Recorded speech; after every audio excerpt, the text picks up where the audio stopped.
Hey everybody, it's Paula here from Ohana Therapeutic Massage coming on for our Technique Thursday.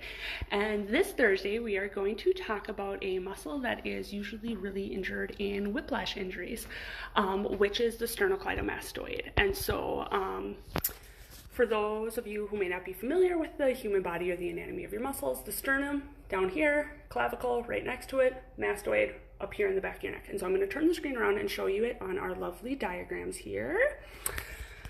Okay, so the sternocleidomastoid, like I said, it connects on your sternum, then in your clavicle, and then up behind your ear in your mastoid process. And as you can see on our trigger point chart here, there's two different heads on the sternocleidomastoid. There's one that goes to the sternum, and those X's are in blue. So if you have adhesions, trigger points, knots, whatever you call them, in that belly of the sternocleidomastoid, it can refer pain into the base of your head, up over and around your eye, down into your face, all the way on the top of your head, your chin, or your throat. It also can cause some pain in the sternum itself.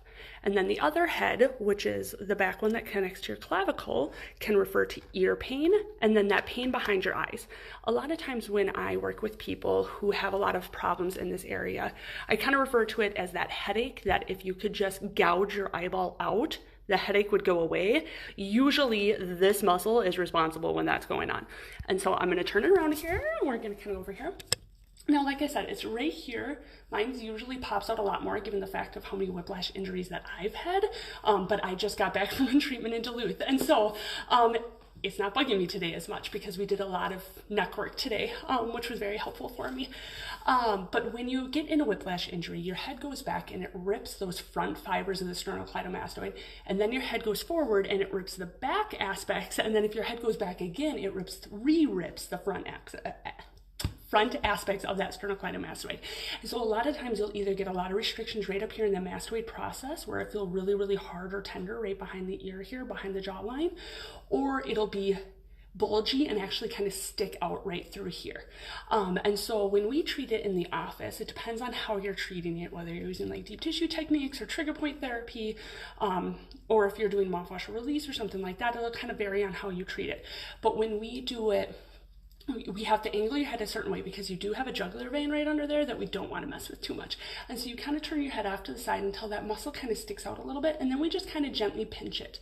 And it'll kind of feel like somebody's pinching your throat, but people love it. And this is the front of your neck, and there's a lot of cautions with working the front of your neck. So if you are going to see a massage therapist outside of our office, please just make sure that they know what they're doing and that they're not like gouging into your throat there, because there's a lot of stuff that you don't want to be messed around in there. And the other way we would do it for like more of a mouthwash release aspect is we kind of anchor right at these attachment sites, and then we kind of hold on here and we create like a cross stretch too, which to really lengthen and soften it. And then, as true with all of mouthwash release techniques, we hang out. We use gentle sustained pressure. We sink into the tissues until your body starts accepting the therapy, and then we hang out for about 3 to 5 minutes at a time. And this allows your body to relax and heal without triggering your fight or flight response. And so that's your sternocleidomastoid, front of your neck. Really sensitive for a lot of people. If you're looking to self-treat this at home, you would just anchor right along. So you line your clavicle with your hand, like in that V shape. Then you would turn your head away from whichever side you're treating. I recommend treating both sides, but you turn your head away and then you tilt back. And as you do that, most of the time you'll feel a stretch all the way up the side of your neck and around your ear.